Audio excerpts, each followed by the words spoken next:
from the World Cup final. Well, alongside me, the former Springbok fullback, Tinus Delport. England against South Africa. You've been there. What's so special about it through the prism of being a Bok? Yes, Martin, so emotional. There's so much history between these two very proud nations, not just on the field, not just in Rugby World Cup finals, but such an integrated history off the field. And some of those historic moments not so fondly remembered and recalled by a large part of the South African population. So it's always very edgy when you play against England and you want to get stuck in as a Springbok and really assert your authority, physicality, and just get one over them. Andrew Brace, a bit of a regular here, in charge of last year's climax to the Autumn Nations Cup. 12 months on, he's back again.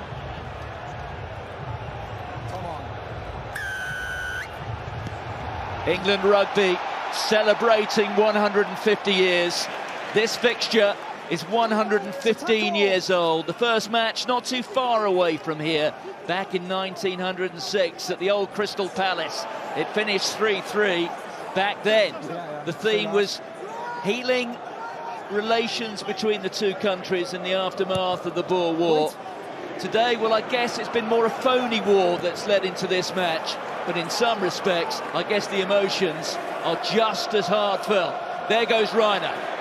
That man's so quick. Don't forget his father held a South African track athletics record for 30 years. And some of those genes have been passed down, believe me. The carry there for Vermeulen. Vermeulen, man of the match at the World Cup just over 2 years ago. The tester there for Johnny May.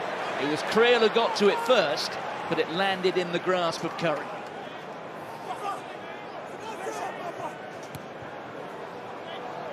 The bomb there from Ben Youngs, perhaps a little bit too deep, rather easy for Billy le Roux.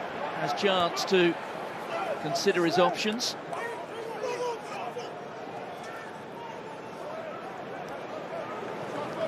Carry there from Bongi Mbonambi.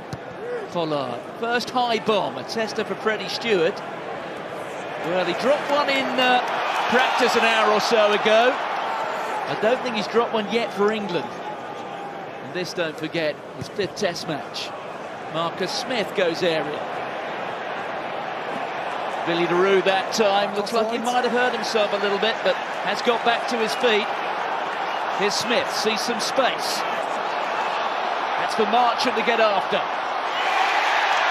He did well, did Joe Marchant. It's only the second time he started a Test match for England. The other was a World Cup warm-up match more than 2 years ago against Italy.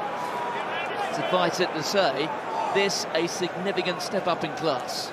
Smith.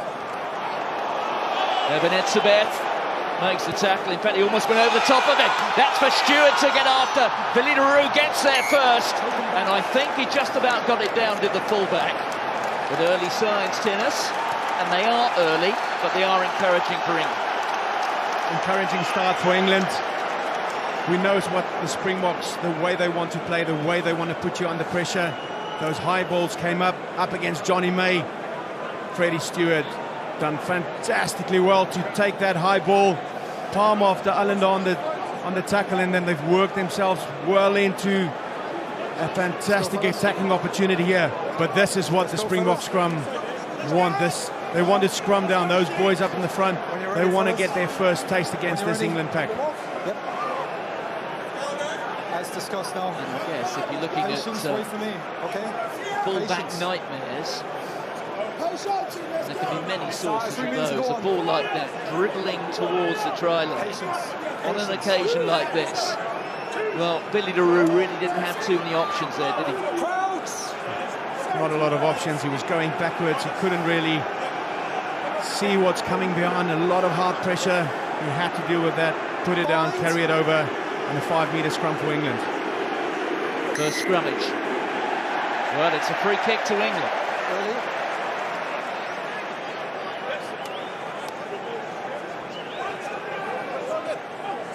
Well, Ben Youngs really slow, as I said. Really confirming slow. the call that would have been Really made slow by away his from me. captain. We want to see it again. Well, I suspect we might be looking at that fella a couple of times today. Matt Proutford, who has crossed the floor, so to say, since the last World Cup. He was the man behind the South Africa scrum at the World Cup. Now you can look there at one of the men who has succeeded him on the other side, Dion Davids.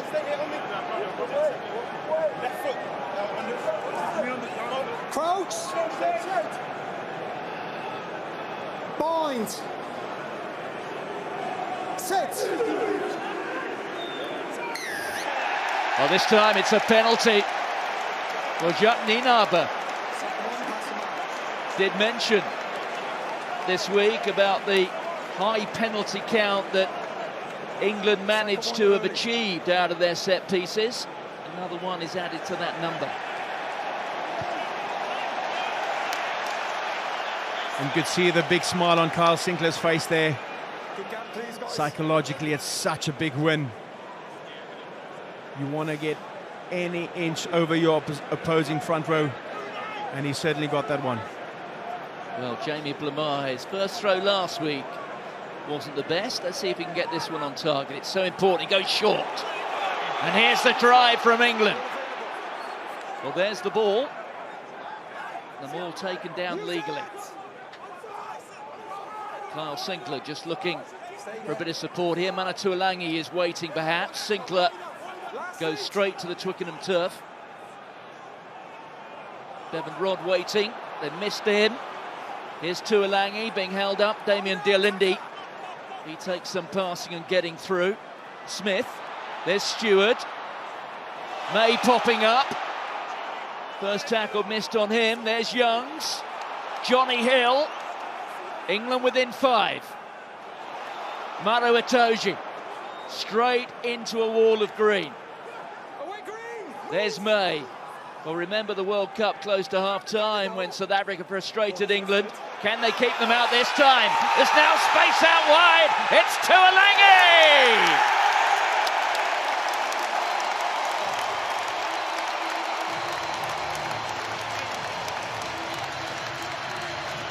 6 minutes gone. Mano Tuilagi. And I guess the irony is he was out on the wing. And Johnny May worked himself into a first really good carry. He worked himself back into play.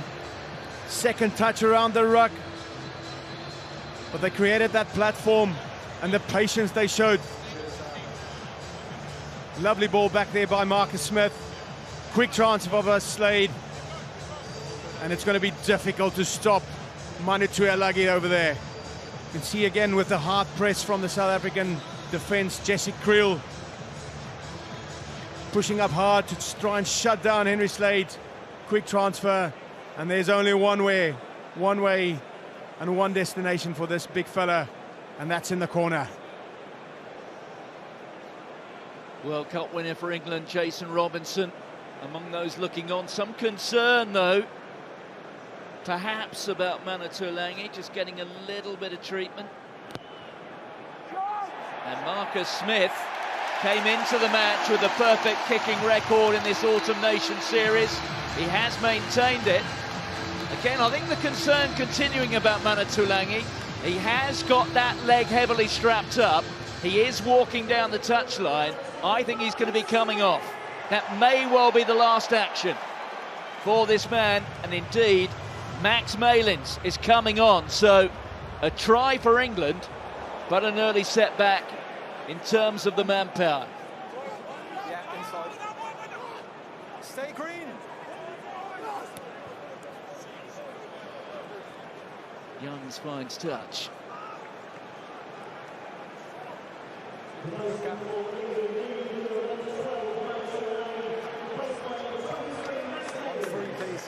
And we saw him heavily strapped in the warm-up. It didn't look comfortable. Unfortunately, the risk of playing him seems not to have paid off, although he did score that try after 6 minutes. More. Well, the alteration has forced a little bit of a rejig in the back line. Max Malins at the moment certainly standing in defence on the flank. Marchant moving into the midfield. Well, Johnny Hill on Mbonambi. It's a tackle. Broke off. Here's Cobus Reinach. 12 metres or so inside England territory. Lud de Jager plays his club rugby for Sale. He's coming up against a couple of club teammates today. There's Reinach. That's one on Johnny May. Oh, he's taken it, but he's fumbled it. Oh, Cobus Reinach will be very relieved with that. Too far, not as accurate as it should have been. Johnny May all the time in the world. And it's now how you recover from making a silly mistake like that. Need a longer bind, don't change the bind, okay? And the first one's pre-engaged. Well, the other dimension we must consider, Tinas, is that Eddie Jones has come into this match with a 6-2 split on the bench. The only specialist backline player he has now is the replacement scrum half Rafi Quirk. Will put a lot of pressure on that remaining squad. Of course, Rafi Quirk, only 20 years old, plays his rugby at Sale. Not a lot of experience. And a huge stadium and moment for him when he will take the field. But they will have to manage it. There's already disruptions after 6 minutes. They'll be hoping, Eddie will be hoping that all his backline players will stay fit and that their conditioning is such that they can last the 80 minutes in this test match. Well, I'm not sure where Rassie Erasmus is watching this. If you take Jacques Nienaber on his word, he doesn't know where Rassie Erasmus is watching this from. But I suspect he shuffled towards the front of his seat after that fast start from England. Well, it's a second scrum penalty going against the South Africa front row. It is Trevor Nyakane dropping the bind, says the referee. And the Springboks will not be used to this. They've had total dominance in all their test matches so far this season. 96% scrum effectiveness.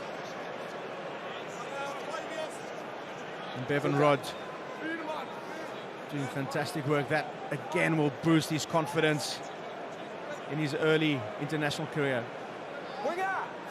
I guess a South African fan, oh, look at that from Ibn Etzebeth, just getting his big paw in there. I was going to make the point that one or two South African followers will tell you that if this starting front row for South Africa doesn't work in the set piece, then they can always bring on the second best front row in the world. No, back. Use it! Then I stress would be a South African viewpoint. Certainly not Eddie Jones. Youngs pumps it up into the air on Jesse Creel, and that is directly into touch. So a couple of, dare I say, unforced errors from England. Yeah, Ben Youngs, with all his experience, will not be happy with that. And it's just these unforced errors that are now allowing South Africa back into this game after that very assured start. Johnny May with an unforced error, and now Ben Youngs with that touch. Fired down by Etzebeth. There's Pollard, flat to Kolisi. Dialindi, Pollard, Billy LaRue. That was meant for Mapimpi. Oh, it's an awkward one again for May, and he looked like he fumbled it again, possibly. And it's a penalty to South Africa. Walk away. Wait. Walk. Relax. Oh, when the emotions are high, Martin, we mentioned it. There's always a real edge when the Springboks play England. This might well be worth a listen. The whistle's gone for a holding penalty. We don't get involved off the ball then after that. You're the captain, set an example, please. No, I understand, but he's come running in. That's the message, isn't it? Okay? Okay. We walk and we leave it alone. Thank you. Penalty here, South Africa, holding. Yeah, shot called. Well, it's been a slightly uncomfortable start for Johnny May.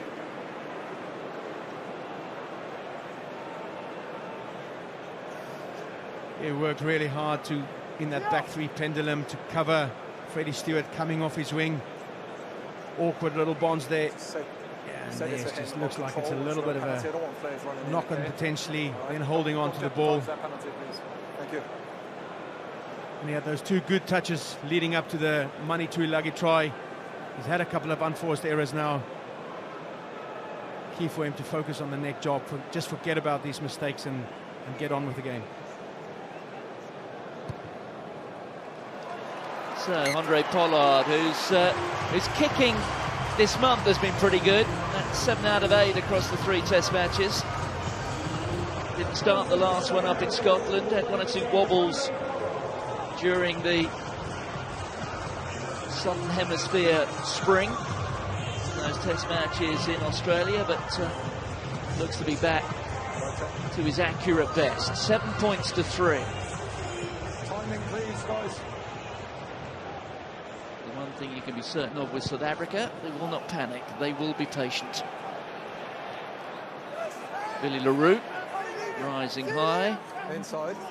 Le Roux, one of those South Africans who performs the day job at club level in Japan. Take him back. Take him back. Reinach won't be able to go delivery for touch. Hold on. This one's on Freddie Stewart. Oh, and Stewart bumped into a teammate there. He didn't make life easy for the Leicester fullback. Le Roux. That was neither one thing nor the other. I rather suspect Le Roux changed his mind midway through passing. Here goes Johnny May. And just accidental. Kicked it into you and then went back in. Accidental. Scrum England. Poor pass there by Billy le Roux. Kick back into Lovely South attacking Africa, opportunity. back into the player in front. Mario Toja there. Yeah. No, I'm on this side Slightly now. Okay? around the neck there, going high, but Let's go, ripping guys, on that please. ball. Yeah, here. Johnny Way picks it up and then the kick goes Good into this Billy side, Roux. yeah. Good this side. But it's an opportunity for England here. Feet nice and strong, please. Yes, Mario Okay, feet Itoje, I nice think, and strong, showing good some bind. Good heights, okay? leadership qualities. When you're ready, A couple of lads, years we'll ago, race he it all was the time. Let's man go. who would be captain, so to speak, but now not actually part of Eddie Jones' leadership group. A couple of those missing today. Owen Farrell Good heights. out with that ankle injury, which was due to undergo surgery yesterday. Some concerns whether Farrell will be fit to even start the Six Nations. Sit. Ellis Stay there. Genge, he's missing after that COVID positive. Stewart, there's some space here. Chance here for Malins. Acres of grass in front of him. Steps inside Jesse Creel. What a tackle from Mapimpi. Here's May. England finding gaps in this famous South African defence. They've done it once, they almost got through there a second time. Here's Youngs, onto Stewart, and Stewart gets the try. A try against Australia, now one against the world champions.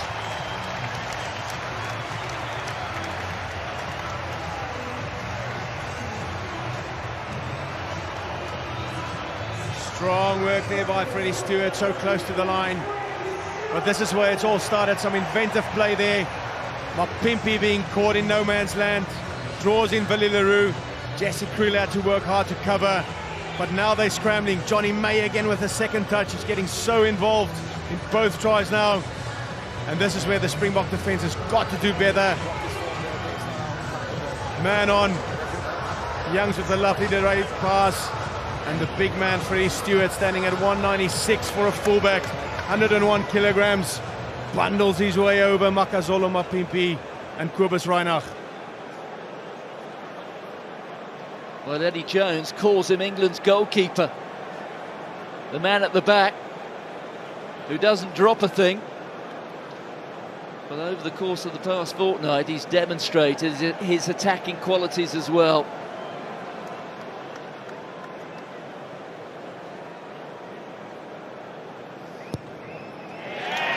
Straight out of the middle from Marcus Smith. England up to 14. They lead by 11. What a start this is. Well, Eddie Jones said that whatever happens today, There will be no gold medals coming back to England. Taking perhaps the heat out of the talk that this is a World Cup final rematch.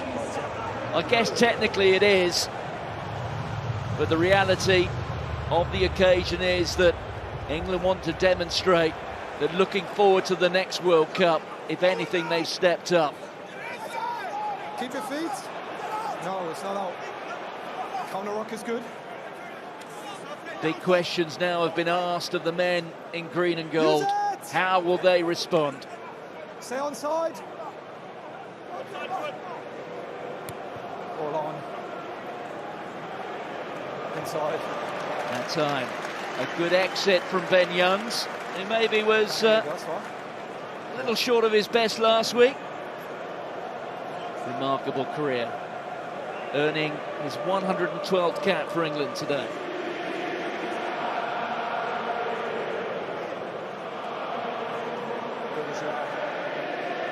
Ben Youngs, I'm sure, will be well aware of perhaps the role he has to step up to take here. He's got a young, dare I say, callow, if talented, fly half to work alongside, and now Marcus Smith has lost the 12 he was supposed to have today. Here's Billy le Roux, the chip ahead, another one to test Johnny May. No problems that time. That will settle a few collywobbles for the Gloucester wing. Just wait, time off. Flat for us. And South Africa only with 34% possession. Key for them to utilize every scrap of possession now. Make sure you gain yard, make sure you get over the gain line, retain possession and put pressure on England any way you can. Okay, water off. Given away 2 scrum penalties, and the scrum is that area where the Springboks back themselves to relieve pressure and to build pressure, and they've not got that weapon. How do they respond now without having that scrum dominance?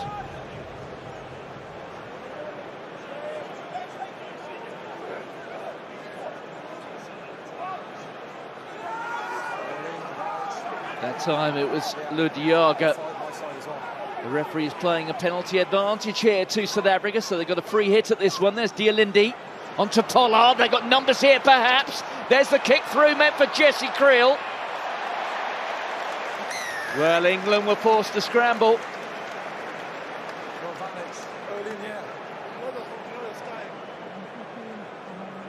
I guess the question is, was the little grubber through from Andre Pollard perhaps the best option? Both of you early in the air, wait till he's come to ground. Getting into that outside space, could have let it go a little bit earlier there. Early. He knew he had the advantage, but I think this is one of those areas where the Springboks have let them down slightly, is when they do have that advantage opportunity, they don't fully capitalize on it. And again deciding to go for the 3 points, trying to get that scoreboard ticking over. Well, 1 or 2 jeers from the 80-odd thousand at Twickenham. What does it tell you about the Springboks? Does it say that they don't have the confidence to pop the ball in the corner and maul it over the try line? Or does it say they're not panicking, they're just building the scoreboard? Now, as a collective unit, they won't be panicking. This is an opportunity to get another 3 points on. 14-6 is a totally different game than 14-3. So many things that can go wrong at the line out. England has defended it well, but Handré Pollard has certainly stepped up, and he's been very accurate today. No shortage of green and gold around the ground.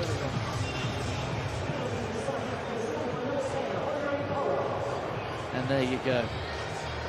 Rassie is at the game. He made his way in. Well, they banned Rassie from Twickenham today, but if you look around, you can probably see 3,000 or 4,000 Rassies, actually. Inside. No hands. Whoever Last feet. mass-produced those masks, it's a relatively captive and small market, but they will have made themselves a few pounds or rands, but a penalty, and Tom Curry at the heart of it. Latcher, yeah, but you denied the contest. Yeah, there's damage already done. Bevan Rodd, his Sale teammate, playing his part, and Sam Underhill, so good on the ground. This England back row, and they will have an immediate opportunity here to cancel out that three. And Eben Etzebeth going off his feet, going past the ball, sealing it off. Tom Curry getting his hands on there.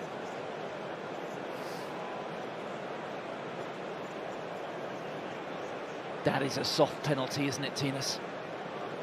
Very soft, Martin. You've got to be so disciplined, be so concentrating.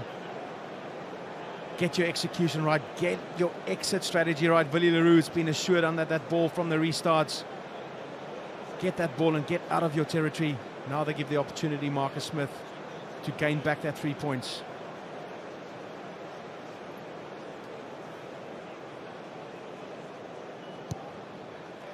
Well, that's 10 out of 10 in the Autumn Nation Series so far for Marcus Smith.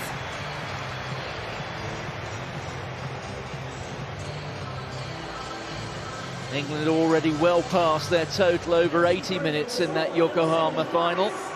Finished 32-12 to South Africa.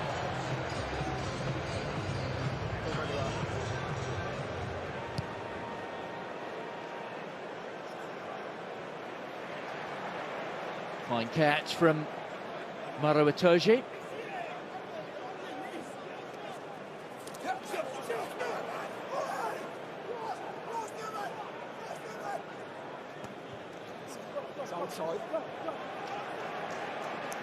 Vermeulen, solid under the high ball. Look there at Tom Curry. But it's a penalty that goes against England. You're okay, he's not. I know, but you've denied the contest. Affecting the arriving player, got to roll out. 8's good, 8's good, tackler's not. 3 penalties apiece. If you are wondering about the accent there of Andrew Brace, he will have Ireland in brackets after his name, but he was born in Cardiff and lived there for a long time. His refereeing career has been pursued in Ireland. Well, another interesting call here. No doubt here that if he gets it out of the middle, Andre Pollard can get the 50 metres or so. On that one, even though if you arrive up, the damage already done because there's a arriving player there, you know? This, of course, is more Frans Steyn territory, Martin. Yeah. And Frans Steyn sitting there, down on the bench. He would have worked hard with Pollard on the kicking, talking to him about the confidence, but Andre Pollard can strike it from 50 out. He's a big, strong lad, this Andre Pollard.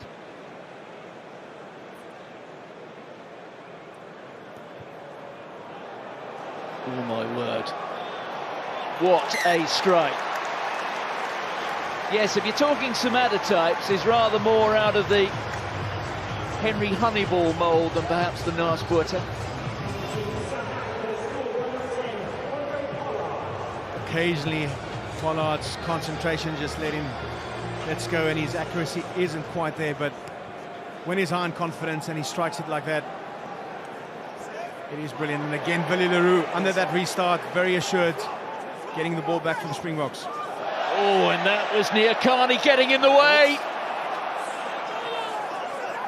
Well, it looked like it might have been knocked forward by South Africa, but the referee is letting it go. Well, that was a terrible mix-up. They've been rather lucky there of South Africa. On, I would suspect, more than one count. Well, they definitely got away there. Big Trev. Head down, not expecting that ball in the way. Good gap. Good gap. Reinach not quite sure whether he's going to play the forward pod or Andre Pollard. Smith missing out Stewart that time. There's May. Well, that's asking a bit too much of Maylands. And England were in an offside position. 14. 14 offside. Oh, a very technical penalty here, Martin. Another great opportunity. They're doing really well to get around that hard press. Willie le Roux also being pulled up. Acres of space behind. Jesse Kriel has to do work very hard to cover that open space.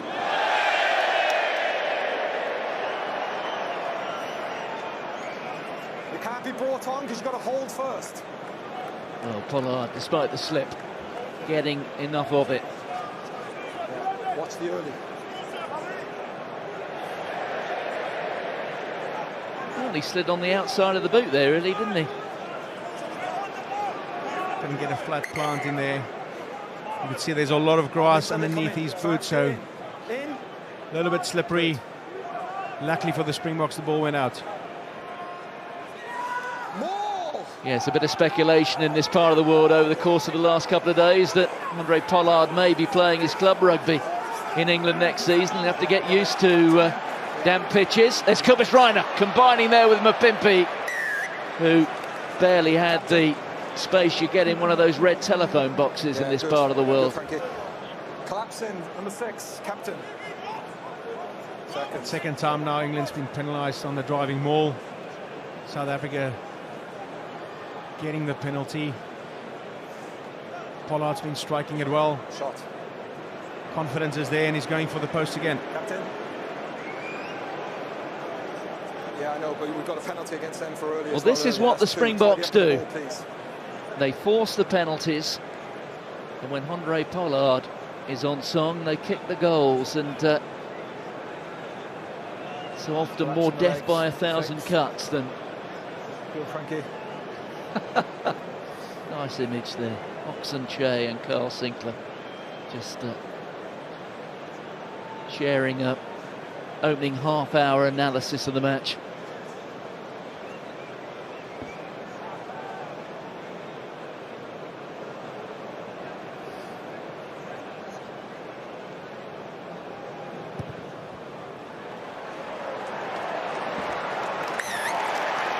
Once again, Handré Pollard takes South Africa up to 12. Well, the only 2 tries may well be England's. And as I was saying, this is what the Boks do to you.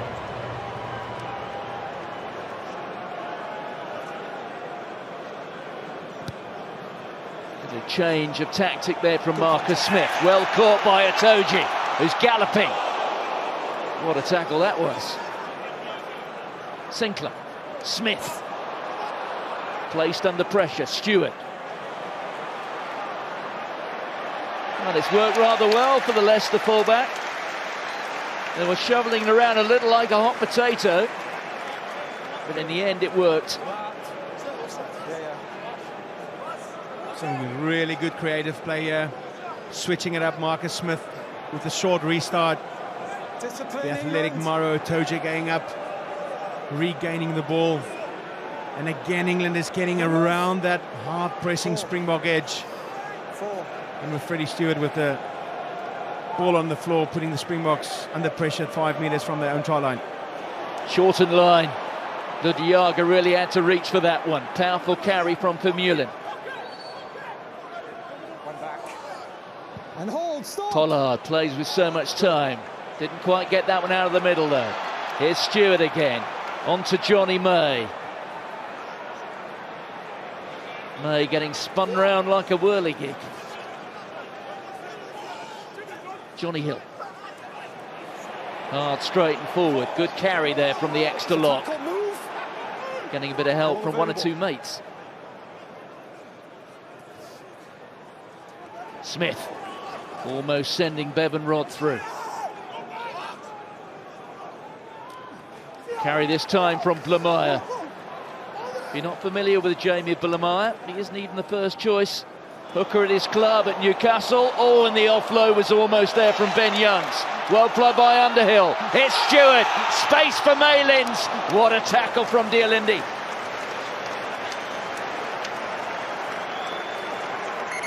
Lovely play by England, putting the Springboks under so much pressure. That hard press just being exposed. The ball goes on the floor. Lovely little pickup. Spaces on wide. Great work, Damien de Allende. Lovely tackle around the legs.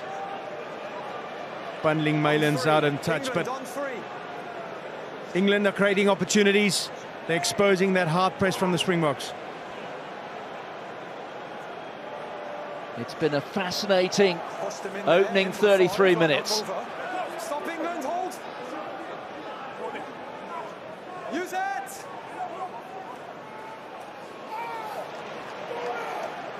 Parker Smith that time.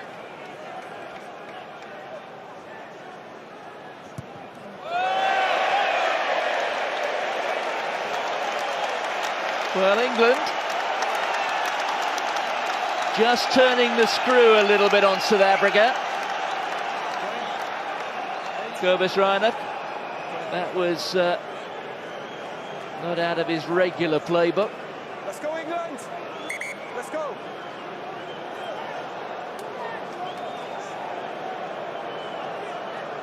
England, in you come. We've got a form though.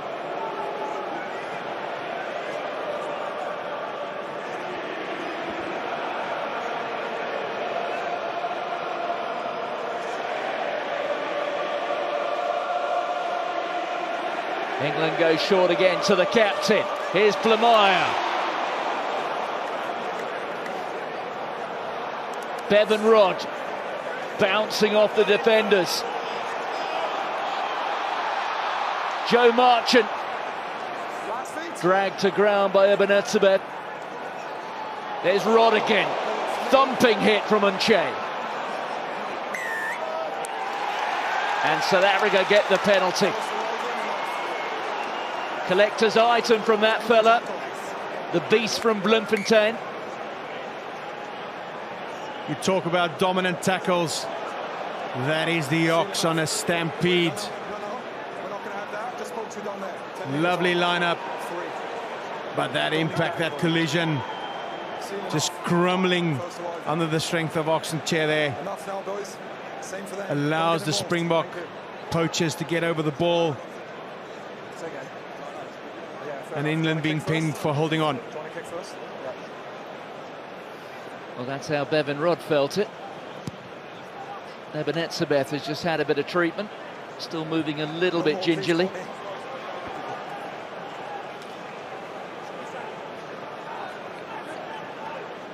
There he is, Bevan Rodd. Just 21. Bevan Rodd, young man born in Scotland, raised on the Isle of Man. Hold England. England's first international from the Isle of Man for about 30 years. A fella called Neil Bennett, if you remember him, a fly half. Well, there's Reinach. Well, that was thumping from Tom Curry. He certainly felt that. Well, the referee happy that that ball had gone out, and England have turned it. Here's Ben Youngs just trying to find a space. Straight down the throat of Pollard. The dummy. The slip for the second time. There's Mapimpi. The tackle from Curry there. And it's the penalty which goes England's way. Fair to say, I think, Tina's passions are running quite high and deep in their own way. Passions and emotions are plenty. But it's the pressure that England is applying that is telling at the moment. But that recognition at that previous turnover when the ball was out, their reaction, that transition from defense into attack is very good, very positive for England. Absorbing all that pressure and again turning South Africa around, regaining possession and putting them under pressure deep in their own territory again. Henry Slade offers the left foot option. Well, it was 40 minutes on the clock last week at Murrayfield when the Springboks made their wholesale alteration in the front row. Quite a few of the Boks just doing a bit of stretching ahead of half-time. Perhaps nothing much to read into it just yet. Here's Blamire, goes short, that time to Sinclair. Away now! Many of Blamaire's threats are in the loose. Got a tremendous try-scoring record so far for England.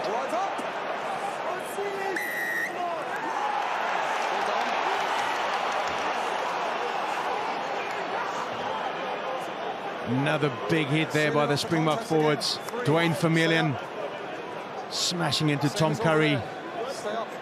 And with that positive hit comes the opportunity to steal the ball. And another penalty conceded by England at the tackle.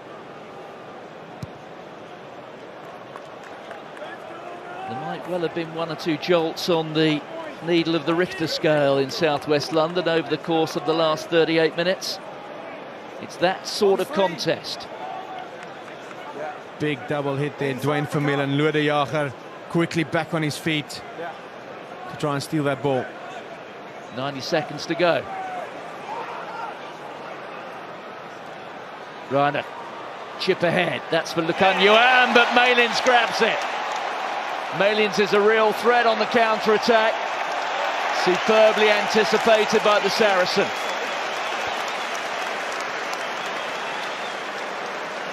Oh, and a metre further, and that could have been a 50-22.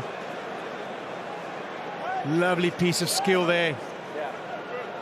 Good gap, please. Fielding the ball on the cross, quick turnover to the kick. A metre longer, and it was England's ball again.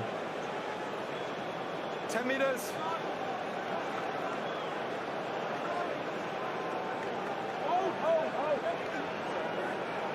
Angus Gardner running the line on the far side, and that one missed Vermeulen. Here's Blamaire. Ben Youngs. England finishing the half in much the same fashion they started it, on the front foot. They'll be looking for more points. Perhaps it's going to come here from Marcus Smith. Well, a rare miscue from the Harlequin. He does look slightly embarrassed. He set himself up nicely there for the drop kick. Important to get points just before half-time. They got themselves in such a good attacking position again. Time's up. Eddie Jones may well fear that, or feel that that was a chance wasted, but he must be fairly content with the opening 40. England regain it. They will get another bite. There's a little chip over the top. Well, Jesse Creel just in a bit of a collision there with Billy LaRue. There's Reiner. It's into touch, and that is the end of a compelling opening 40 minutes. Freddie Stewart, his reputation grows and grows. Courtney Lawes leading from the front. England have enjoyed the first 40 a little bit more than that man, Siya Kolisi. But the one thing you know about the box, they will not panic. It's half-time at Twickenham in the World Cup final rematch, and it's England who lead South Africa by 17 points to 12.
Artificial intelligence to enhance your experience. Welcome yourself home. Or back at the home.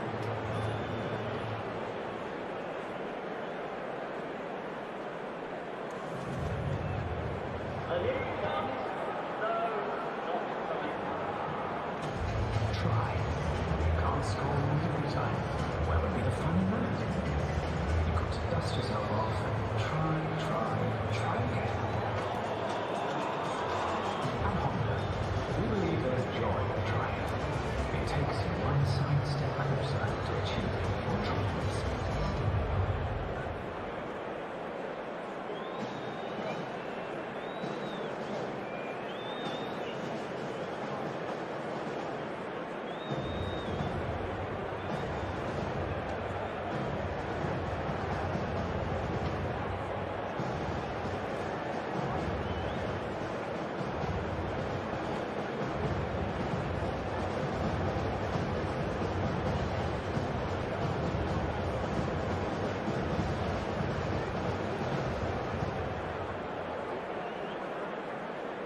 Friends, robots in the UK, around 1.5 million homes have no connection to the internet. Our mission is to connect the disconnected.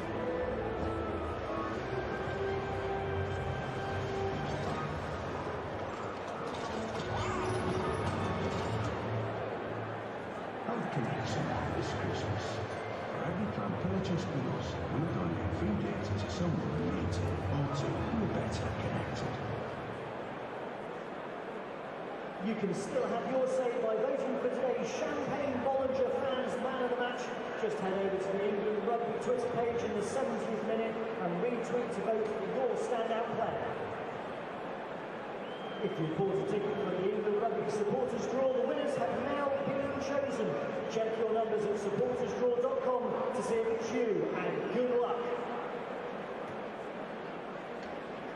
Okay, Twickenham keeping us all in the party spirit. It's GJ Tony Perry.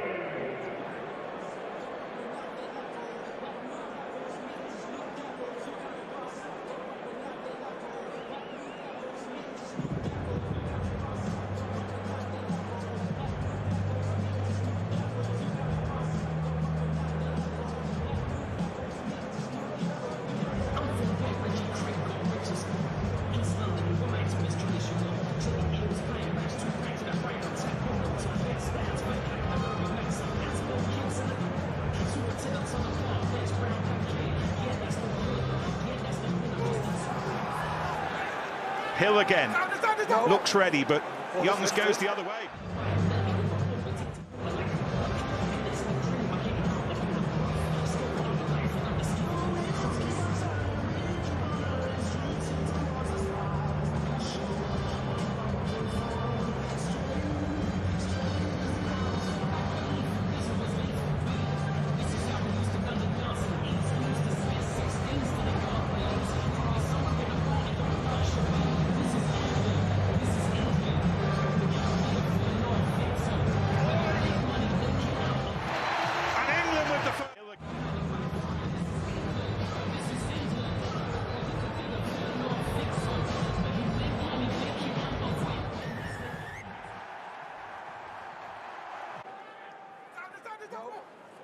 Ball is lifted.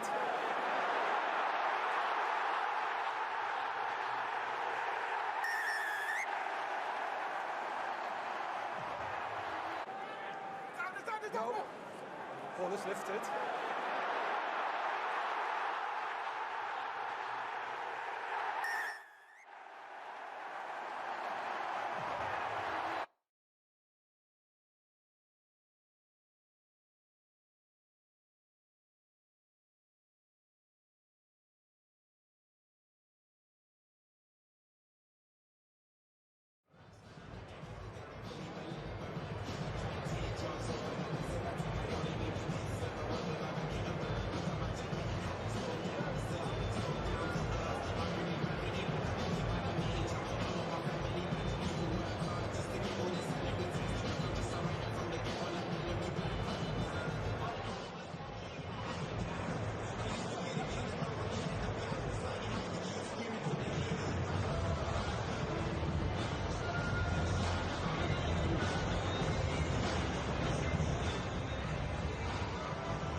Marcus Smith pulling the strings, and I think the crowd are enjoying themselves so far. I certainly am. Talking of Marcus Smith, it's the first time we've seen him play without that security blanket of Owen Farrell and Club. How's he doing? Yeah, especially as he had a big guy in man next to him who went off and scored an amazing try, and of course he got injured. But Marcus is doing what Marcus does. He's an incredible kid. He's learning the game so well, and he's flourishing at the top level. He's where he's born to be. Mo, 2 words for you. Freddie Stewart. How good is he? Like, honestly, how good is he? I absolutely love his work at the minute. Obviously, player of the match last week, and just that brother for me, where he rolls into the corner, just outstanding. His skill set is brilliant. He's dominating the backfield, and he's going so well. So yeah, we love to see it. I mean, this first half, it seems like they've got the ball in play a lot. They're running a big South African pack around. Is that a tactic that's going to see them through the next 40 minutes?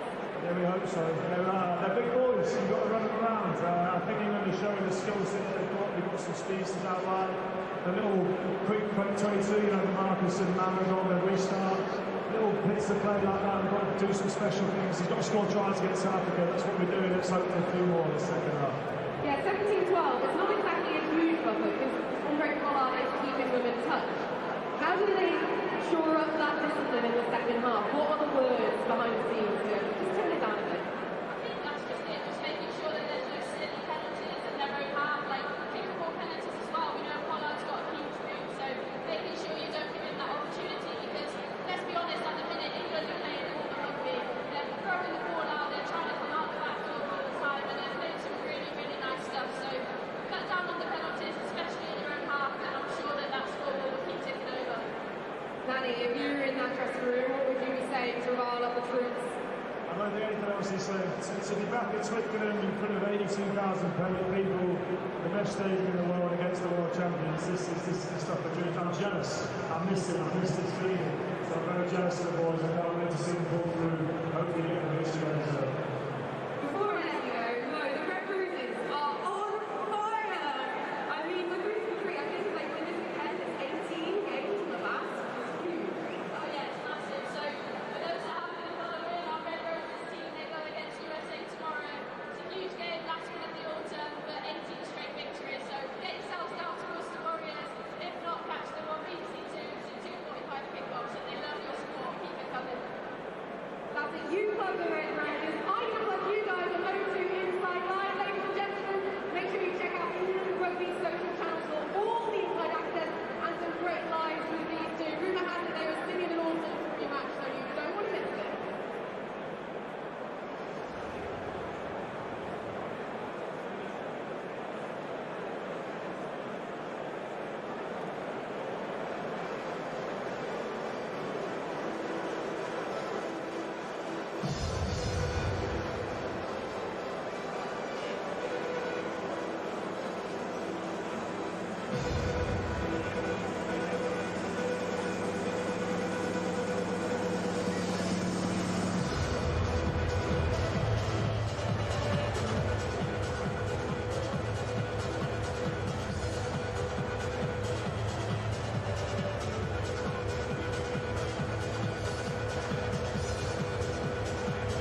People returning to their seats after an enthralling first 40 minutes at Twickenham. England in front by 17 points to 12. Well, Tinas, it may well have been a debate which he rather created himself. He certainly stirred it up, Eddie Jones, when he said that he felt that the South Africans thought that the England scrum would be weak.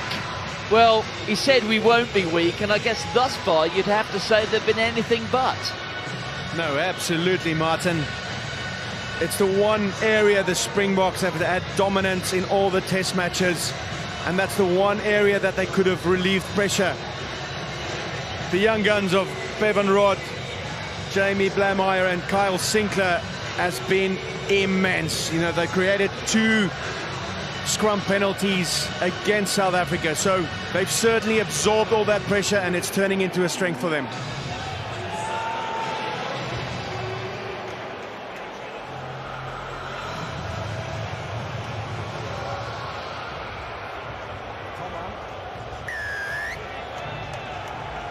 No changes from either side at half-time.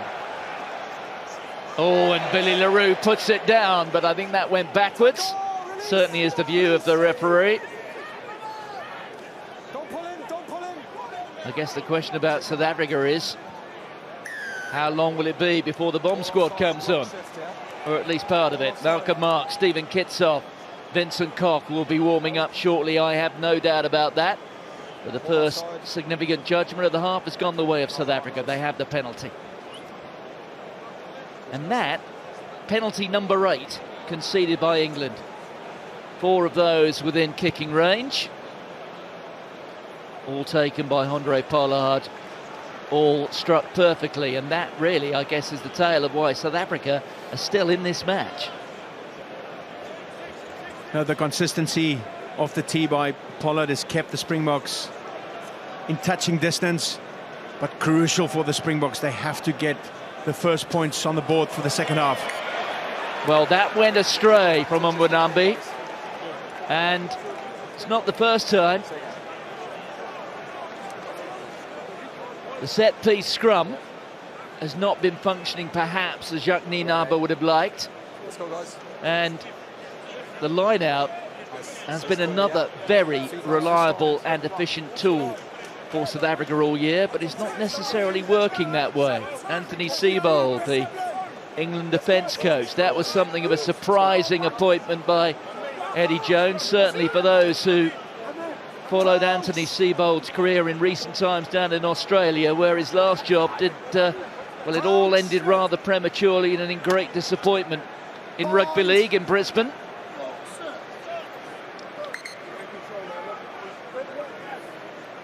Guys, take the weight off. It's a buying call. Rather like a handful of Eddie Jones calls, which come a little left field. They have a habit of working now, right on cue. Here they are. A new front row. This may well be the last South Africa scrum with this current 3 in front.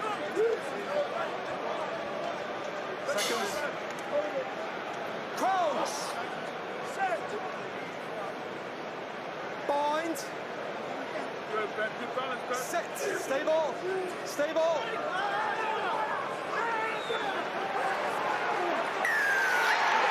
Well, it's as if those 3 men in the front row there saw their mates stripping off and said, if we're going to go out, we're going to go out with a bang. Absolutely, go out in style. No, it's clear, go forward, pulling out under pressure. You could see they were a lot tighter, a lot lower. And as a unit, look at that body height. Yeah. Kyle Sinclair being put under an immense amount of pressure there, just buckling in. Not able to stay straight, but it's a unit, as an 8, that the Springboks applied pressure on the England scrum. Thank you. I understand your point. Well, Oxon Che, they had an Os, that loose head to win 2 World Cups. Now they have the Ox. Os Durant, I refer to. One of 2 South Africans to have won 2 World Cups, 1995 and 2007. Well, he is human.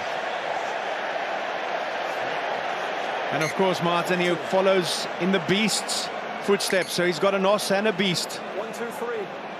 that he's got to live up to. Indeed.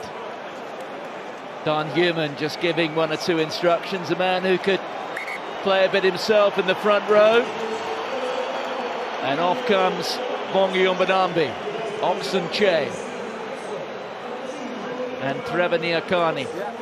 Vincent Koch of Saracens is on. Just wait, just wait, just wait. Malcolm Marks. But it's only when you see him stand up alongside some of his teammates you start to appreciate how huge that man is. He really is vast, is Malcolm Marks. All on. Well, you can send those up all day. Keep your feet. For Freddie Stewart, he won't drop them. Here's Pollard.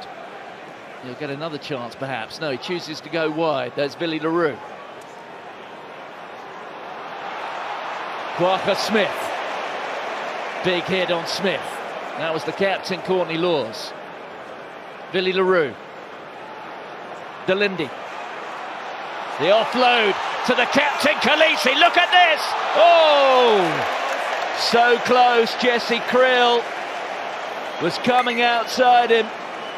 The captain just took a stride infield, opened up the space for his wing, but his wing looked as if he'd just overrun it a little. Quaker Smith working hard to get back on Handré Pollard, and we've seen specks of this last week against Scotland. Damien Allen there, inside out, then the backdoor offload. Unfortunately there for Siya Kolisi. Lovely get his hands through. Yeah, I'm always looking. Behind Jesse Krill with an open try line. Jesse probably a little bit too flat there, putting too much pressure on Siya Kolisi. Blamire. He's been good today so far as a Newcastle hooker. Just to stress, it is 238 days since Jamie Blamire started a rugby match. That was in the Premiership in England for Newcastle against Leicester.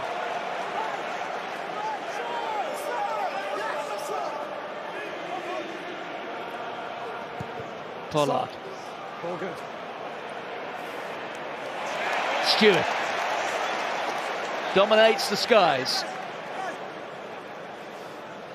There are 1 or 2 British Airways jets flying over Twickenham, or have been over the course of the last 90 minutes. Stop 5.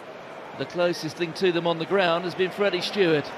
6'5", he gets up so high.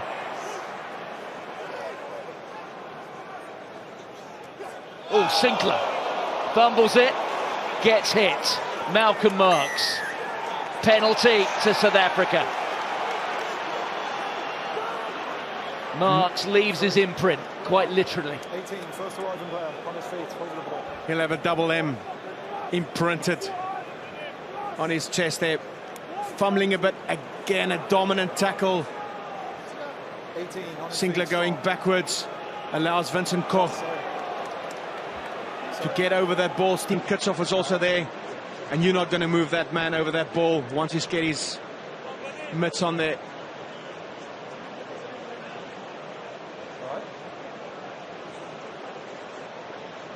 But coming back to Freddie Stewart, how comfortable does he look under that high ball? It's the first time he's been really pressured in an international test match with those high bombs coming from South Africa. He's got a lot of time. Looks so assured under that high ball. Yeah. I think I've been on that all half. Yeah, fair enough.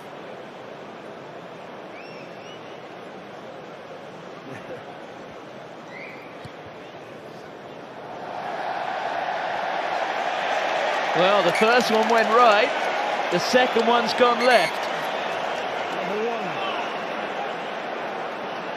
The Springbok fly half, perhaps losing his bearings, could have been leading. Here comes Joe Marler.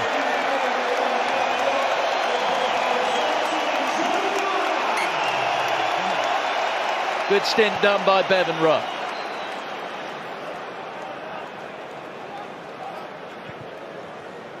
All on. Another one on Stewart, another one caught by Stewart. No. Eddie Jones' selection here was stop, done in take full him back, awareness stop. of the fact that the aerial bombardment would be significant today. That's why March had started and Billy LaRue's left that one behind. It's grabbed by Malins. 10 metres inside the South African half. A touch here for Marler. Marler, who only rejoined the squad at 8 o'clock local time on Thursday evening. Oh, and now it's not just the boot of Andre Pollard which is misfiring.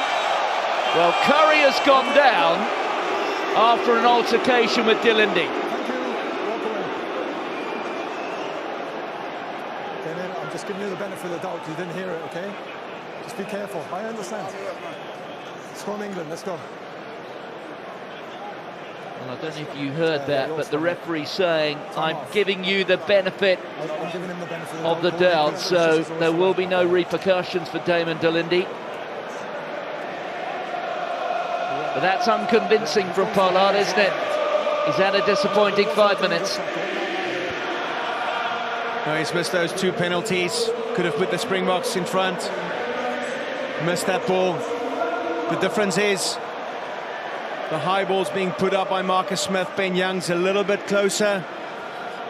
Gives the England chasers an opportunity to contest for the balls. Freddie Stewart has been fantastic in the air, but those kicks have given him enough time to go up. There's not been receivers or challengers close enough to put him under pressure. There's another Sale player on the park. Both of England's backline replacements are on the pitch. Rafi Quirk, there he is. A meteoric rise for the youngster. Made his debut off the bench last week against the Wallabies. He gets half an hour and a little bit more here. Joe Marler of Harlequins up against Vincent Koch of Saracens.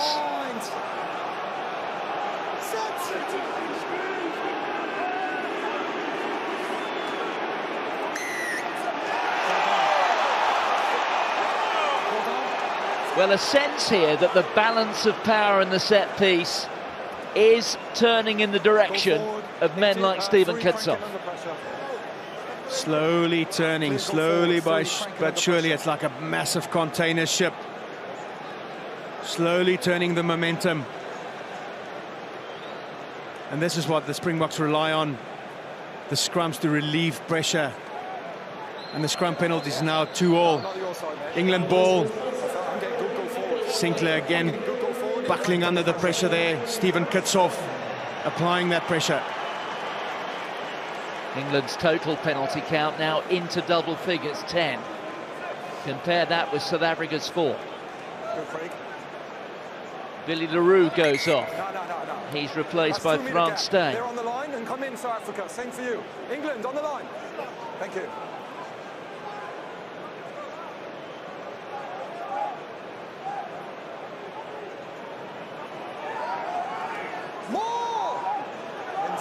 Here's Malcolm Marx, just having the jersey pulled over his head by Johnny Hill. Reinach there, showing his pace. He didn't have too many options. He almost created something. Counter-rucking here from England, making life difficult for South Africa. But it's Kwagga Smith who emerges. There's Ludiaga. Stay last feet. Back. That's what we want to see.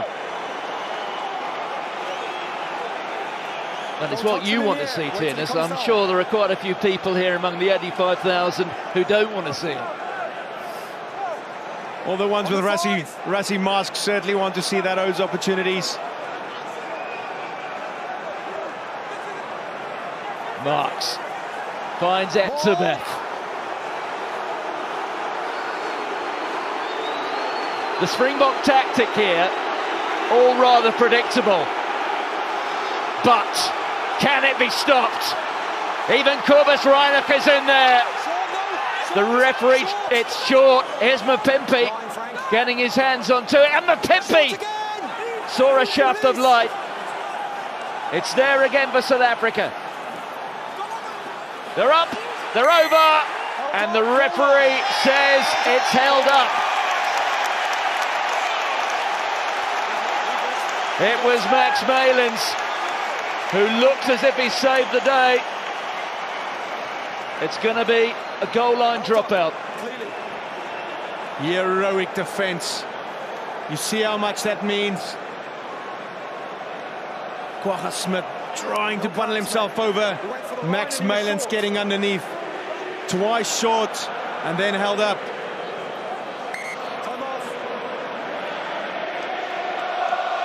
England making 2 changes.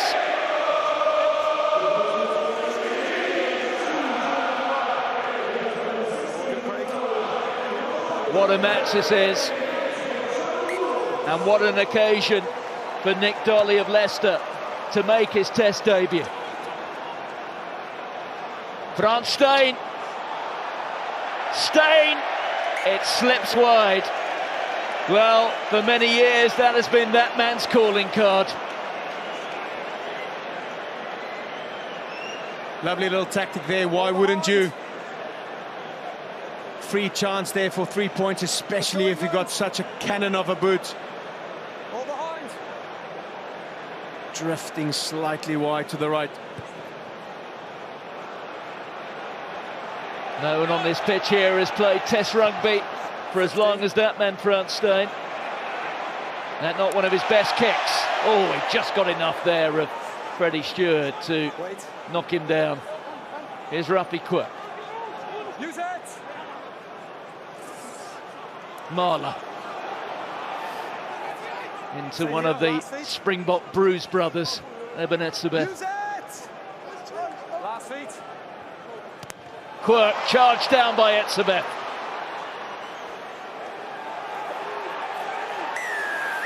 It's another penalty to South Africa. You have to say this England defence is creaking. 16 strong over the ball. But it's so significant that they lead by 2. No, he's holding it. Malcolm Marx making another impact, coming off the bench. He loves scoring tries, but those turnovers he creates, immense.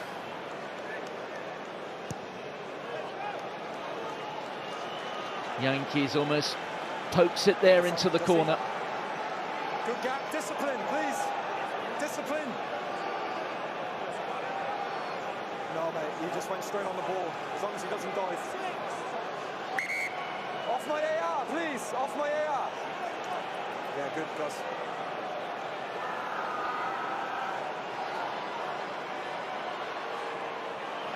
Ludiaga.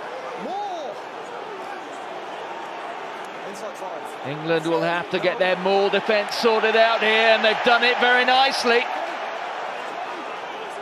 But South Africa have retained possession. Okay. Use it! Ludiaga having to reach behind him for that one. Okay, stay last feet. I need a scrum half. He's back on his feet, is Kobus Reinach. There goes Stephen Kutsoff.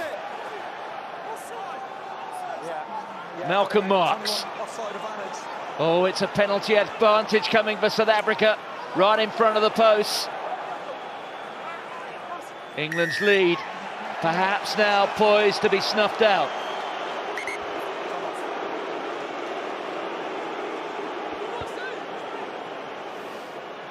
Okay, I don't need you, 10. I don't need you. I don't need you. I do not need you. Thank you. It's another penalty for offside now.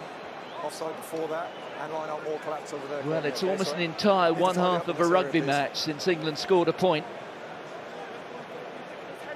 Time off. Mr. Brace just having a word there with Courtney Laws. Need to check it, boy. 2 offsides. My first view, he's going down. Driving maul, he's going down there, having a check around the neck, but he is falling. Oh, contact with the head. Go ahead. Well, let's listen in here to Andrew Brace, the television match official, Brian McNeice. You can see there that the referee just indicating that he was going down.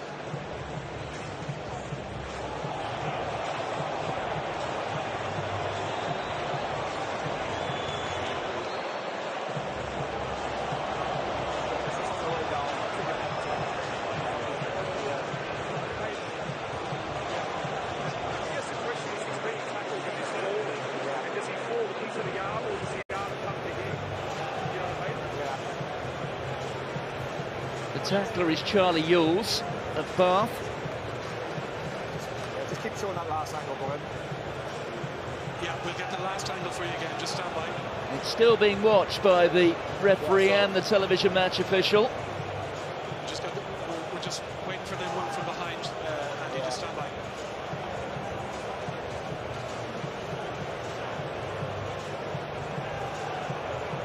I'm seeing 4 drop significantly into that. Yeah, I'm not seeing any fault. That player's in. I'm not seeing. Yeah, I'm not seeing any fault there by 19 because he's falling directly down into that contact, right? Yeah. Okay, Brian, I'll tell you what I'm seeing there. So the tackle's already being made. 4 green has fallen significantly into that. 19 white is already braced in that contact, so he's already making a genuine attempt to make that tackle, and he's fallen significantly into it. So I'm not seeing any fault there by that tackler. I'm sticking with the original penalty here unless you see anything different. Yeah. Just explain this, guys. I'm not seeing any fault there by 19 whites because 4 is being tackled already and he's fallen significantly into him. He's already making a genuine attempt to make a legal tackle.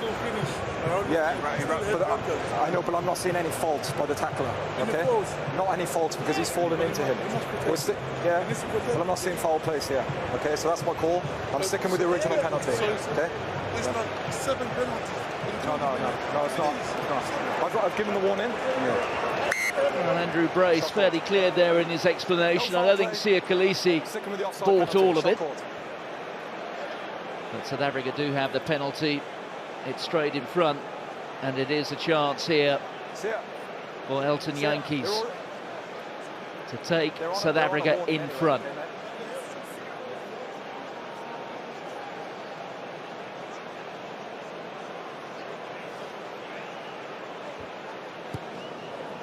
So South Africa lead England in a test match for the first time since the World Cup final in Yokohama.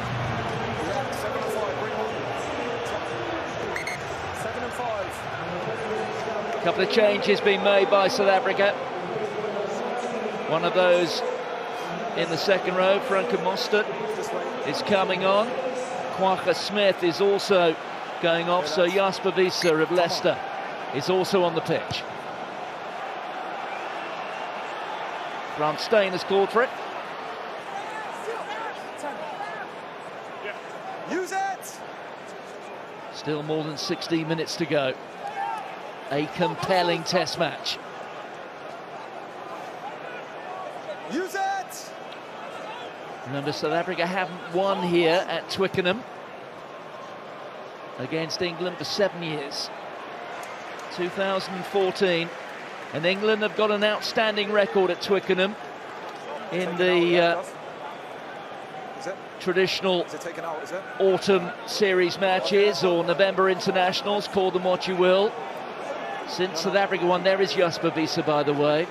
Since South Africa won here in 2014, England have won 17 of the last 18 and bursting through. And look at that for Raffi Quirk.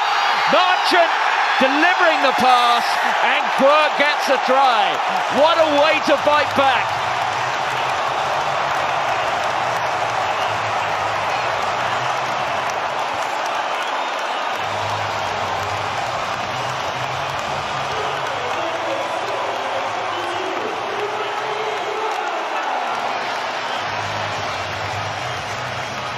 What a score this was. The short pass. And a huge hole opened in that South Africa defence. And the response by the Twickenham crowd. Damian Darland is stepping in to support Elton Jantjies. Huge hole opening up in that defensive line. And then it's just an easy 2-on-1 for Quirk to score his try. Marcus Smith makes it worth 7, and believe me, that was a score that was worth all 7 points. Damian Darland is stepping in. Marchant there beating Lukhanyo. Lovely change of angle to run into the space. And then it's a 2-on-1 and a sprint to the line. Well, you have to say the creativity today has all come from England. And now, what a question has been asked of South Africa. They have 14 minutes to save this test match, to save their world #1 ranking. Use it! Stay. Well, many books have been written about rugby's greatest rivalry. That historically has always been the Springboks against New Zealand, but it was interesting that Jacques Nienaber in his pre-match interview here referred to the opponents England as South Africa's greatest rivals. Whatever the truth is in that matter, South Africa now have to dig deep and find something.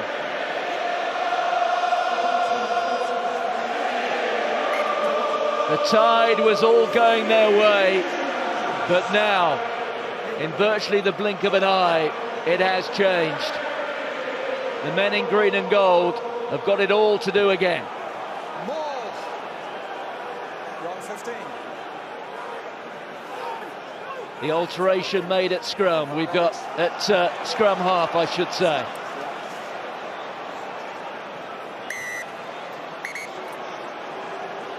Just one job on more penalties. But it's a yellow card. How significant is that? It is the accumulation of penalties, and it's Will Stewart who effectively takes one for the team. Penalty number 16 for England.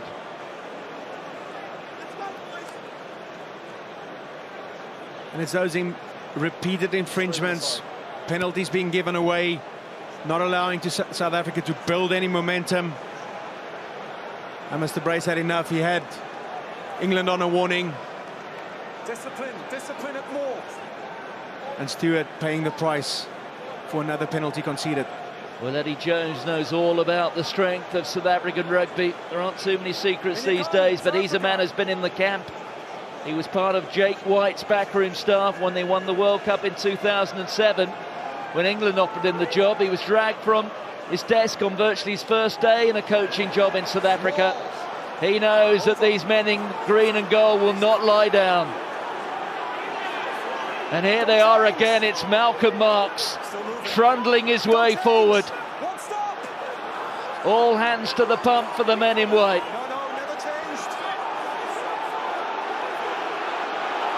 The world #1 team against the world #3 outfit. There is Herschel Jantjies waiting for it. Maro Itoje being told to release. Jasper Wiese powering his way forward. It's there for Jantjies. It's another penalty count. One more added to it. Here's Jantjies. Across there to the other Jantjies. Over the top. Makazole Mapimpi. Yet another try for the man who sunk England in Yokohama. His 20th test try is up to 100 points. And now with a kick to come, a chance for South Africa to restore their advantage. This truly is a test match for the ages. This is what test match rugby is all about, Martin. On a knife edge. Lovely pass there by Lukhanyo. Freddie Stewart pushing up, trying to shut it down. Getting sucked in. Mapimpi with an easy run, and he just cannot stop scoring tries. Makazole Mapimpi over again.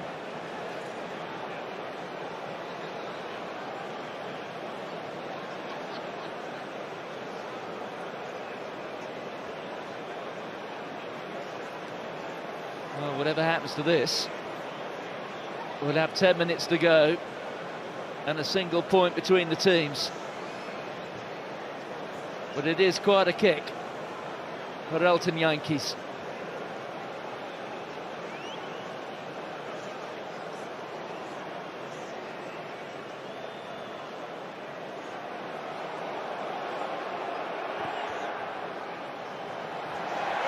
Well, it was a very crisp connection.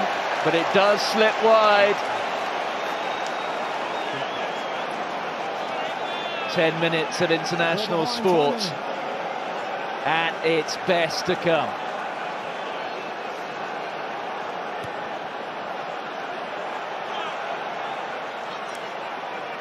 Away now. Use it. Now 9. As we've seen in recent seasons, no reason to panic here for South Africa. Stewart couldn't quite get to that one. The ball went forward. Referee playing the scrum advantage. Lukhanyo Am. Stay here. Don Brandt was all over him. Here's Visa. Elton Yankees again, just getting that away despite the company of Tom Curry. Backwards. England have won it on the floor. But it's South Africa who get the penalty. Well, it's almost 40 metres out, or is 40 metres out, but it's not far off straight in front. 1-2 over the ball. And Eddie Jones will not be happy with that. 18 penalties against 4. And again at the breakdown, at the tackles. Shot called, yeah. Just being put under pressure. Itoje going down. Holding on. Isolated. Being isolated. England support players not there quick enough to clear away. Mapimpi and Dwayne Vermeulen on the ball there. No, let's go. Unless you want. Turnover. Is he in your way? Okay, time off. Is he in your way? Time off. Okay, let's go then. Time is off. Okay, back on now. Well, the kicking duties have been handed to that man. Grant Steyn made his Test debut more than 15 years ago as a fresh-faced teenager. Wasn't carrying as much timber as he is now as well, I can tell you. He scored a try that day against Ireland in Dublin. There's never been a more important moment than this. And Frans Steyn does what he has done in green and gold for a decade and a half. Frans Steyn up to 150 points in Test rugby, but more significantly, 2 points ahead of England.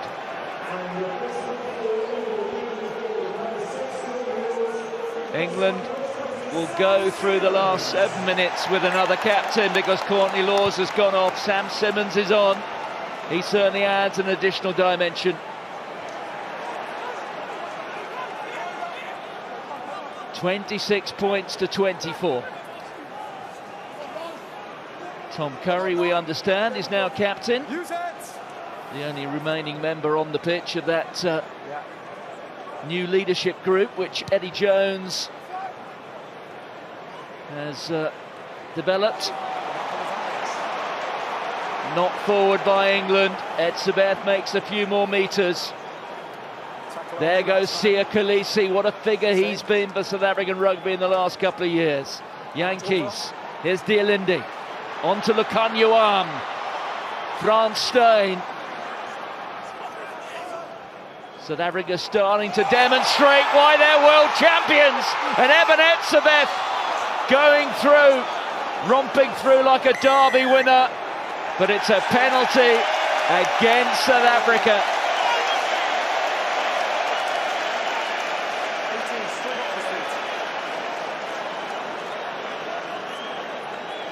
Great angle there, running onto the ball, Eben Etzebeth.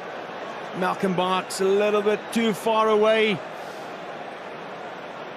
Great to see a forward running at pace onto the ball, but with all that momentum, the South African support just shot over off their feet, sealing the ball off,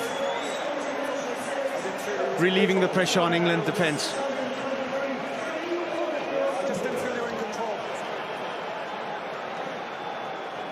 Let's go, England. I may be guilty here of making a statement of the obvious, Tinas, but I think it's fair to say that this match is living up to expectations. Only just. Here's Nick Dolly. Well, it didn't go to plan, but Maro Itoje comes away with it. England really need to make something happen here. Marcus Smith chips ahead, and it's a penalty to England.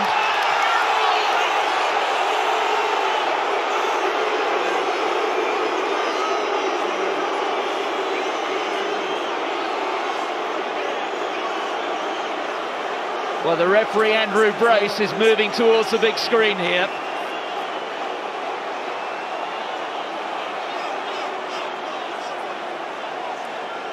And given everything that's gone before this, particularly this week, this could be a very telling judgment.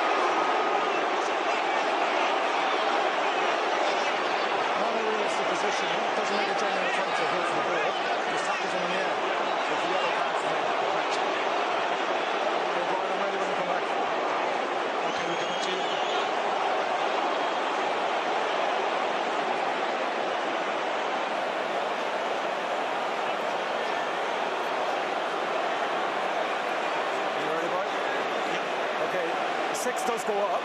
The problem I have is he tackles him in the air and he doesn't make a genuine attempt to go for the ball. So I'm on penalty and yellow card. Yes, I agree. And your mark is 1 metre inside the England half.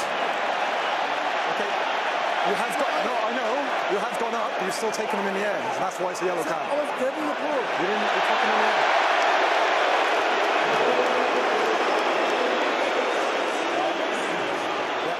Just give me the mark, Brian. 1 metre inside the England. Well, South Africa see injustice. Their captain sees the yellow card.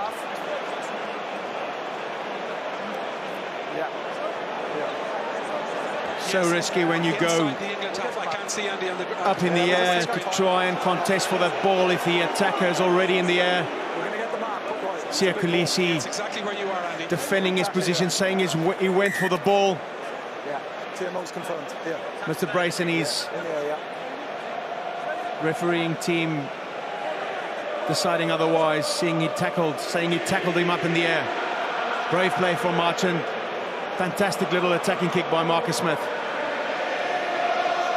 Well, England, I suspect, did have somebody out there who's capable of knocking it over from more than 50 metres. Freddie Stewart is a candidate, there's no doubt about that.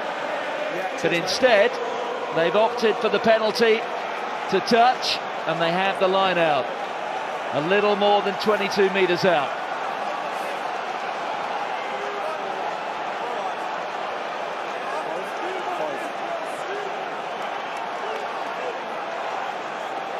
South Africa will play the rest of the match with just 14 men. England have about 1 more minute. There is at least... Oh, and look at that touch from Eben Etzebeth. Eben Etzebeth, well, who knows, in 4 or 5 minutes' time, we may well be looking at this and saying that perhaps that was the most important contribution that Etzebeth has made all afternoon. Don't look for it. Don't look for it. Stay last feet. Use it. Here's Herschel Jantjies.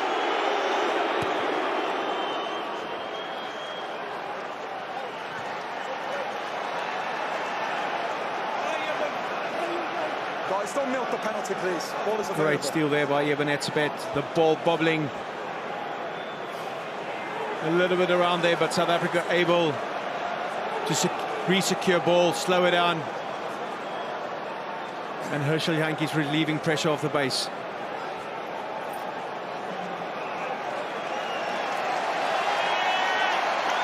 So Will Stewart comes back on. It is 15 against 14 for the last 3 minutes. One additional white jersey out there. Oh, and again it's gone wrong at the line out for England. Here goes Jantjies. Herschel Yankees on there to Malcolm Marks. The tackle there from Curry. Here goes Jasper Wiese. A typical powerful carry there from the Leicester back row. The counter-rucking, outstanding from England. Here goes Max Malins. Yules. Here's Johnny May. The clock says 2 minutes. Okay, just a knock-on advantage. The referee is playing a knock-on advantage here to England. Marcus Smith. Henry Slade. Here's Max Malins. Finds Freddie Stewart. Taken down by Malins. Joe Marchant. Smith. On to Itoje. That is the halfway line. Marcus Smith floats it out. Here's Johnny May.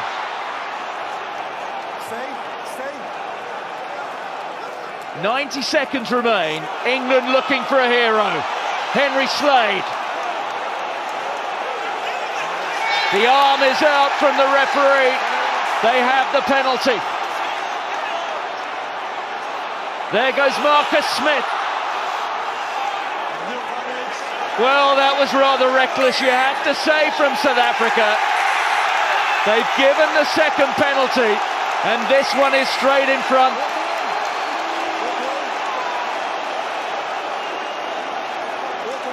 I think it was Jasper Wiese who came in.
Before we get to the penalty, we are going to be looking at something else first. 21 Green over there, off feet, and then 23 Green has come in, dived down on the player here.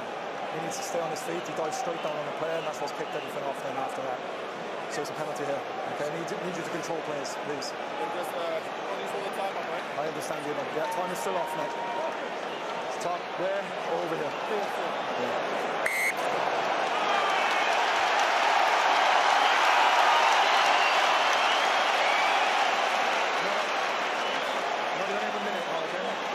Well, that is it from Frans Steyn,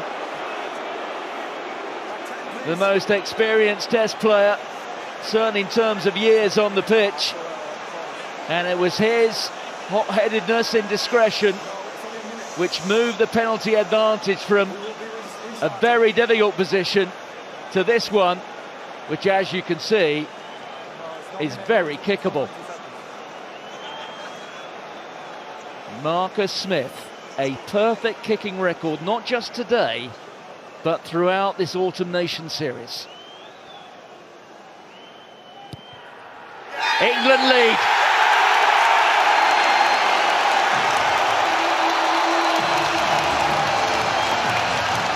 The match will be restarted.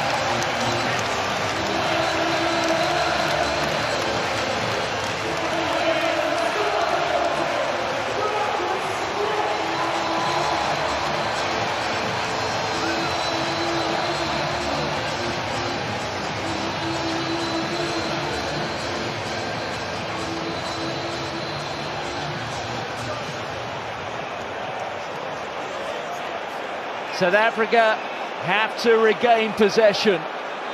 All England need to do is get it and kick it out.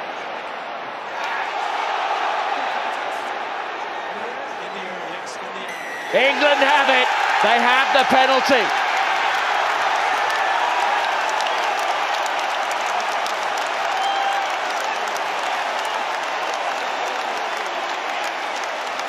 Two years and 18 days after England suffered heartbreak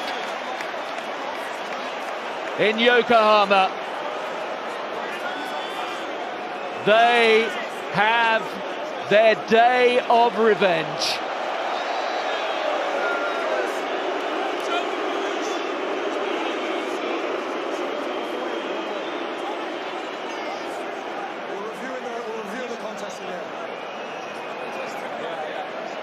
Well, the referee does want to check the challenge in the air.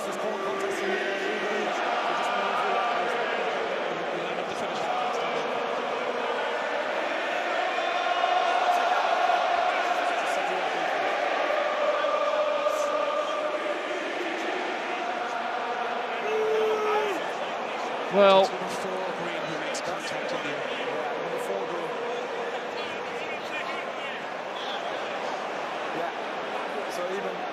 I've got that button thinking it's a full green, takes the player in the air, doesn't get into a realistic position. Yeah. Correct. Yeah. It's not just true going on the field. Yeah. Before the game is finished, that's I understand, Eben, but you've come in, Eben, okay, and didn't get into a realistic position to get the ball, so it's a penalty against you. The substitute can go on there, there's a fight. Well, I didn't see that. Time was off, mate. Okay, penalty here, guys. So the penalty is England's. Marcus Smith will kick it into touch, and that is it.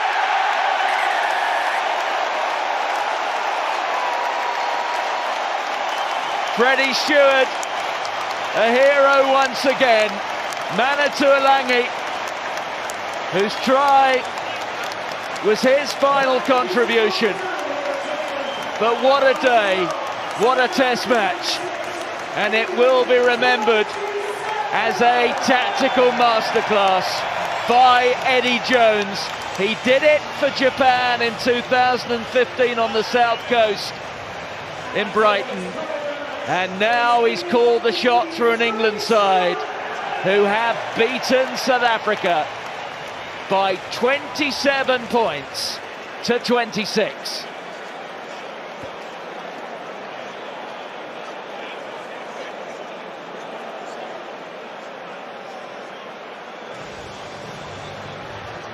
Well, I tell you what, Tinas, that was quite a test match, wasn't it? What a test match, Martin.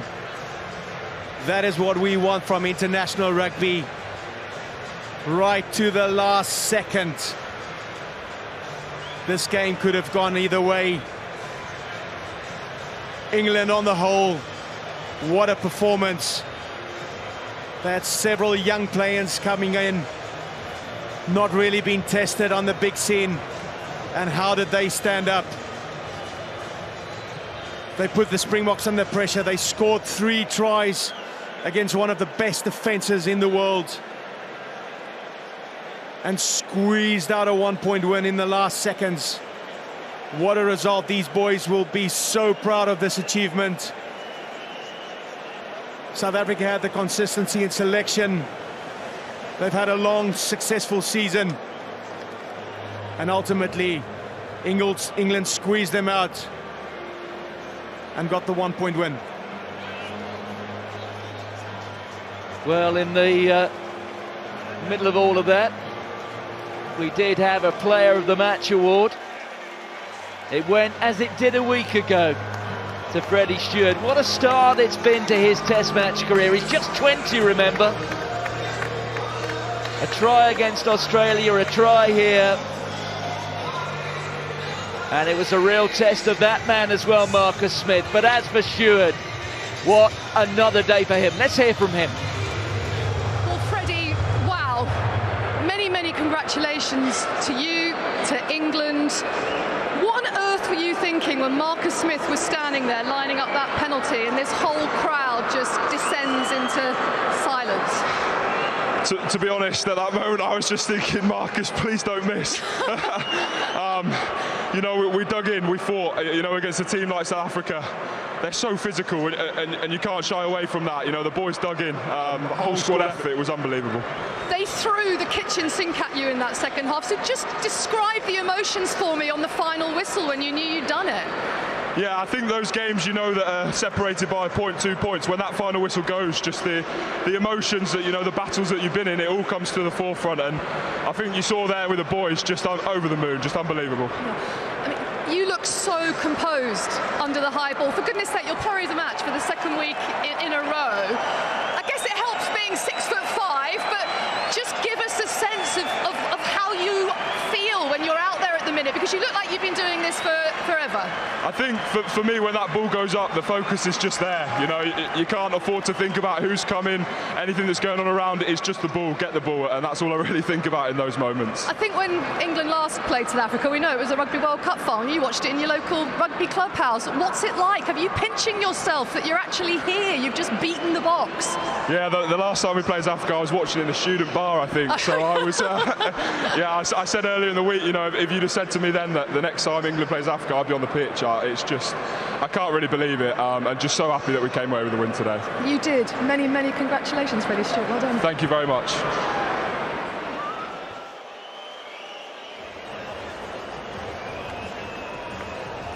Sonia McLaughlin there asking the questions.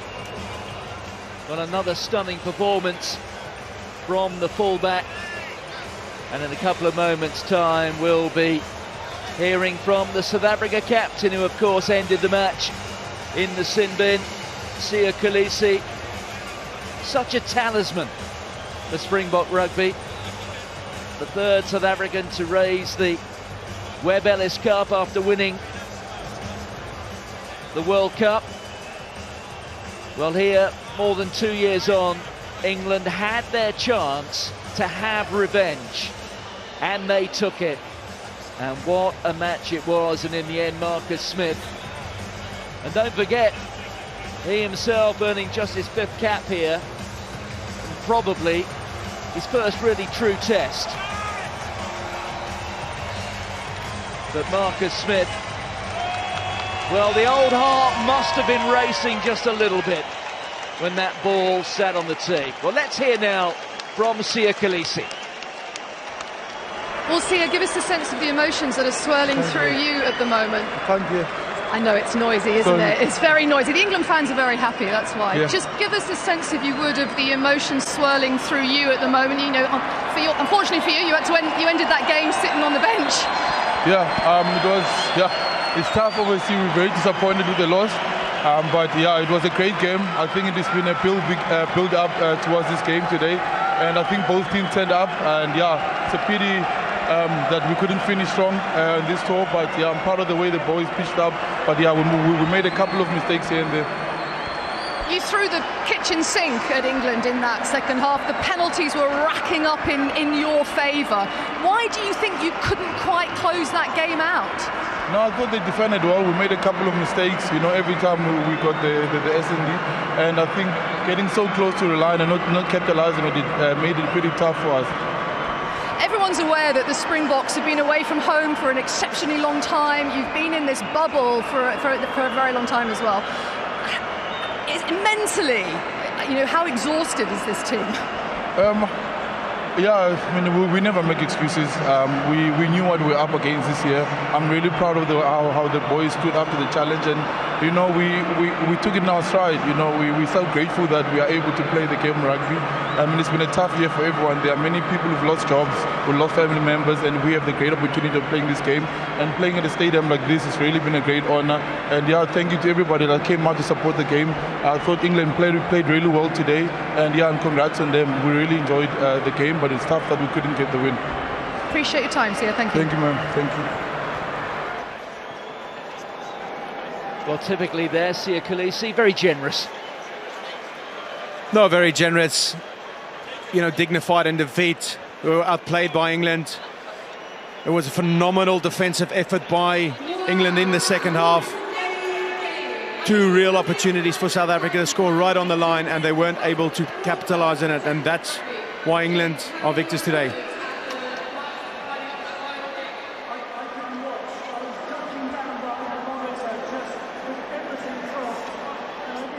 So huge disappointment there for South Africa, but that is a point, and I know that Kolisi there was anxious not to be seen to be providing the sort of quotes, if you like, that would support the view that maybe South Africa are finding a reason for the defeat in the fact that they have been in these long bubbles. But I mean, you and I can discuss it.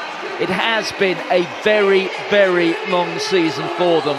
The 13th match, and of course it started a week or two before the British and Irish Lions tour, and they've had that long period away from home when they've been in the Southern Hemisphere, and it's bound to test players. No, it is bound to test players, their relationships, not just within the team, but also with their families. You know, they were in the bubble with the Lions, then they had to go to Australia to play in the Rugby Championship, and from there they came on the tour here, so they've not had a lot of opportunity to be home with their families and their friends, and it does put pressure on, but that is part of modern day sport and the challenging conditions we find ourselves in the world. And you know, they reacted well. They've had a long season, and take nothing away from England. And you know, the Springboks, although they were under pressure, they went down 17-6. They came back, they squeezed, they got their momentum going on, and they were in this match until 79, 80 minutes. So they've done fantastically well. They'll be very happy to go back home. Unfortunately, it's on a loss. And let's not forget the fact that South Africa were outscored in terms of tries by 3-1. Raffi Quirk, what a day for him. On the occasion of his second test match, Joe Marchant played a major role in that as well. So England rugby feeling good about itself again. And Raffi Quirk, it has been a dream few months for him. Eddie Jones just sharing a few words there with Elton Jantjies. They know one another very well. Eddie Jones, who spent quite a lot of time down there in South Africa, Kobus Reinach, just exchanging a few words with the England head coach.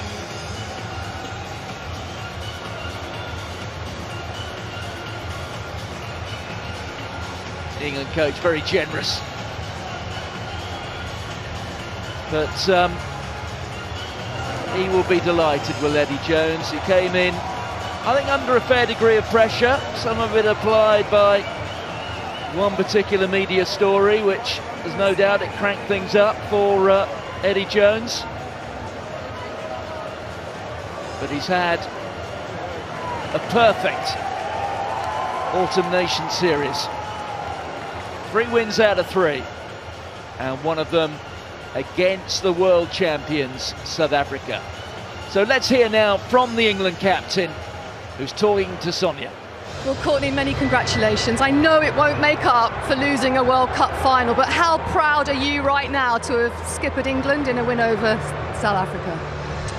Yeah, incredibly proud. I said to the boys last night how proud I was to be able to lead them out tomorrow, which is obviously today now. But yeah, I couldn't be happier with the kind of buy-in from the guys. The only reason we won that game is because we're fighting for each other, and I think that really showed out there on the pitch. Yeah, we made it very hard for ourselves, and I think we left a lot of points out there, but we can build off that, definitely. What on earth floods through your mind when Marcus Smith steps up with a kick late on to potentially win a test match against South Africa right at the death? Yeah, Johnny said to me, imagine taking this kick. I was like, that's why he gets paid the big bucks. He started it easy, didn't he? No worries, like being back on the training pitch. Just describe the emotions when the ball sailed through the posts. Yeah, obviously very happy. Still had a little bit of a job to do because they had a kick-off, but yeah, I was, I really thought we were going to win today, and yeah, I'm incredibly happy to be able to put in a performance like that. Yeah, you've alluded to it. What does it say about this team that they threw the kitchen sink at you in the second half? The penalty count was rattling up, that you actually managed to hold out and win the game. Yeah, well, I mean, the first half you see what happens when we put our game together. Second half, penalties, you know, little things that we don't need to do, just gives them that in and lets them play their game. We had to obviously stick in the fight, just about managed to do that, and then was able to put a try on them, and then seal the win with again a Marcus kick. Yeah. It's the end of the autumn series. You've beaten the Box. It's Saturday night. What do England do now? Get together, have a damn good time. Yeah. Enjoy it. Thank you very much.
Shimia, 1, 2, 3, 4, 1, 2, 3, 4, 5, 6, 7, 8, 9, 10.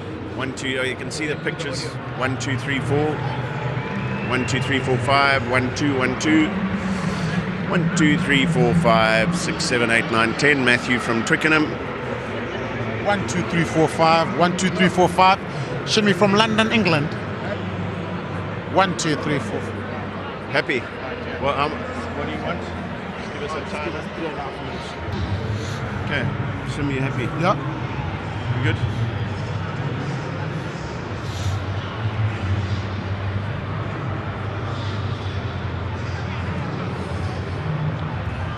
Well, thank you, Mats. I'm not sure how you're all feeling in studio. We're feeling very much like that's one that got away. Yeah, Matthew, look, we had our opportunities. The kicking boot went missing, and then we started getting points, and then the line out goes missing, and then, it's a sealing off penalty with a line break. So ample opportunity to put this game away, but that's test match rugby for you. I think against Scotland last week when they started coming back, we saw line outs of them, and, we sort of won the big moments. This time it was England. I thought, you can't fault the Springboks for effort. The effort was there, dominated gain line, scrum was good again. When you got the ball, the more was good.